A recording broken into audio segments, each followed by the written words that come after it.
This is the 2024 Toyota Tundra Capstone. If you're looking for a combination of luxury and toughness, then this Tundra Capstone is for you.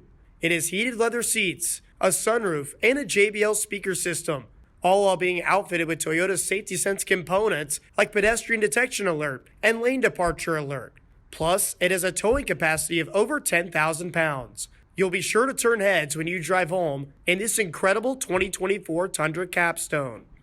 Today, we're taking Owen McDade for a ride. The 5'11" Ford is in his first season with Roanoke, and the Combermere, Ontario native has 14 goals and 17 assists in 40 games this season.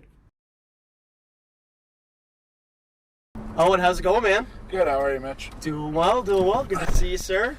I'm Mitch Stewart, and this is Driving with the Dawgs.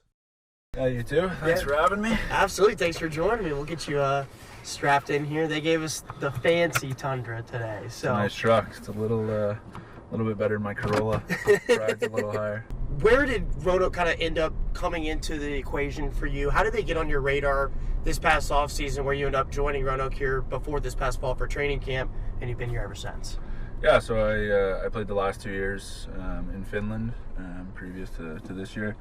And I wanted to come and play in North America again. And I used an agent, basically.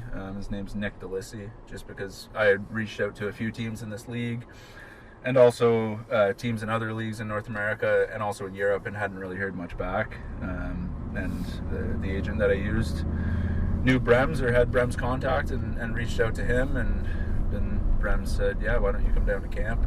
Said they were looking for a couple centers, and just said, yeah, come down to camp and try out for the team. And that's how I ended up in Roanoke. You talked about playing in Finland. You spent 2 seasons playing over there in a couple of different leagues, and I'm just curious to hear, what was that experience like for you, just living there outside of what was happening on the ice, and the second part of it too, what are kind of some of the differences having played in Finland for a couple of years and then coming into the SPHL back in North America? Yeah, I mean, Finland was awesome. Like, I can't say enough good things about Finland. It was the only downside about living in Finland is you're so far north that it's pretty cold for 6 months of the year, and it gets pretty dark in the winter. But as far as the quality of life, it's awesome there. The people are great. I like the food, and it's a hockey country too, which was nice. Like, I was in a small town, but everybody is into hockey. You know, I felt really welcome in the town there, and it was just nice being around, you know, people who were interested in hockey and supported the team. And I would say the biggest differences in terms of playing style is just the physicality. Like, not that it's, you know, soft hockey by any means in Finland, but definitely in North America and the SPHL, it's a lot more physical, and it's a smaller rink too. So I think there's more dump and chase style of hockey as opposed to Finland, where it's more about puck possession. Not that it's not puck possession here too, but you didn't really dump the puck just because there was more room on the ice, so you could cut back or hold the puck for a bit longer over there. So you went to school at Trent University in Ontario, and the thing about Trent, they don't have a varsity hockey team that playing in youth sports or up there in Canada. So when you were in school, not really at least playing at a competitive level still, what were you doing as far as kind of still scratching that hockey itch while you weren't playing for a college team specifically? And what was your experience like overall when you were a student with Trent? Yeah, no, I loved my time at Trent. I mean, I still wanted to play hockey. Like, I had a bit of an injury problem, and was told that I couldn't play hockey for a couple years, so I ended up deciding to go to university. But I loved my time at Trent. I met a lot of good people there, and I was actually able to do 3 different exchange programs while I was at Trent. So I spent almost half of my degree in Europe abroad. I did 1 semester in the UK, 1 semester in France, and then 1 semester in Hungary too. So that was, you know, an awesome, all 3 of those experiences were awesome. Met a lot of different people, got to live in different countries, and had a really good time. And then as far as hockey goes, I was playing just intramural hockey basically, which is, you know, once a week for 3 months of the year. And I actually had 2 years during that span when I was doing the exchanges that I didn't even step on the ice once. So, I mean, I never lost, you know, the passion for the game. I still followed the NHL and junior leagues and whatnot. But I always knew that, you know, if I got the chance to play again, I would definitely do that. just because, I mean, hockey's been my life since I was a kid, so. Wow. I mean, you're talking about maybe the most interesting man in the world right now, the Dawgs. I mean, you're so traveled already.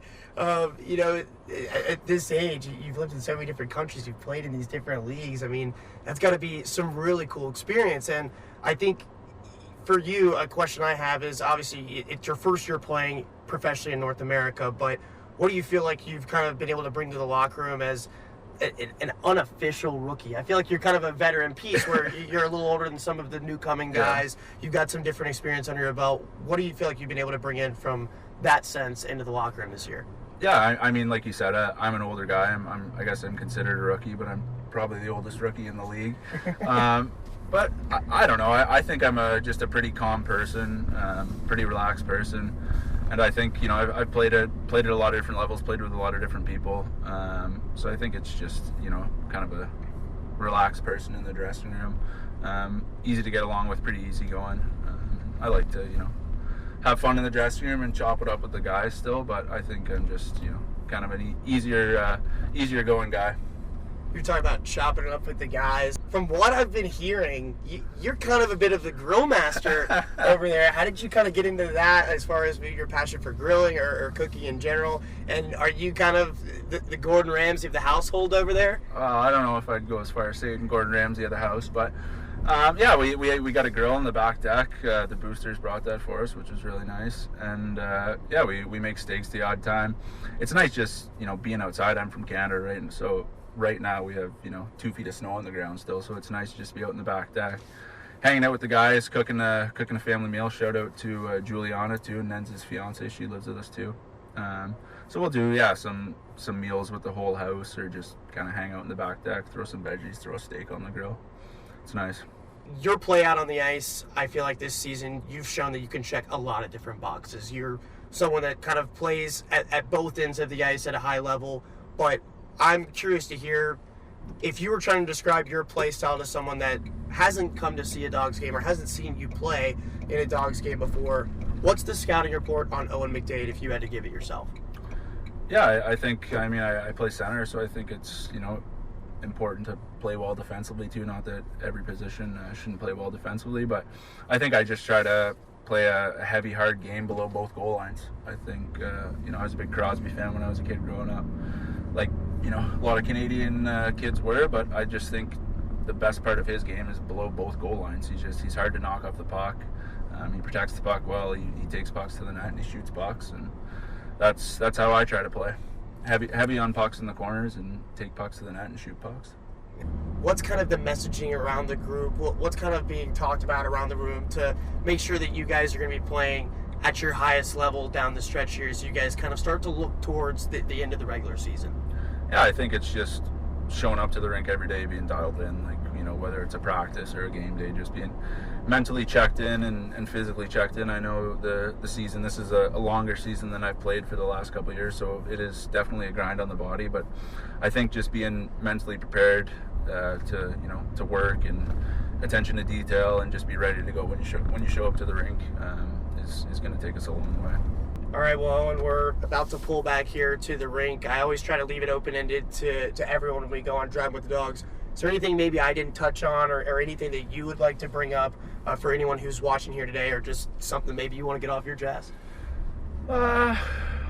Nothing really. I think, you know, if anybody ever has a chance to visit the Ottawa Valley, that's where I'm from, I'd say take the opportunity to go there. There's some good people and some beautiful scenery. So, yeah, that's it. Go visit the Ottawa Valley and support the local community. Go Ottawa. There you go. Yeah. The tourism rates are just going sky high from this.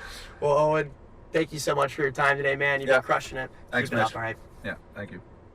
Driving with the Dawgs is sponsored by Haley Toyota, the official ride of your rail yard dogs. Visit Haley Toyota online at HaleyHasItForLess.com and stay tuned for more episodes coming soon.